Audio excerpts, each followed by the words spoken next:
Hey guys, in this video I will show you how to connect Google Sites to GoDaddy custom domain. Alright, let's begin. First, go to Google Sites, log in, and select the website you want to connect. Click the settings icon in the top right corner, then select Custom Domains. Click Start to begin setup. Enter your GoDaddy domain. Log into your GoDaddy account, go to My Products, and copy your domain. Paste it into Google Sites. If the domain is not verified, click Verify Your Ownership, then click Continue. Now create a CNAME record. Go to GoDaddy, click Add New Record, select CNAME, enter DoW as the name, and paste the destination provided by Google Sites. Save the record. Remove any other conflicting CNAME records.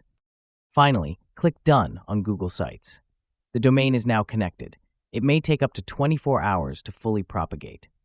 So that's basically how you can connect Google Sites to GoDaddy custom domain.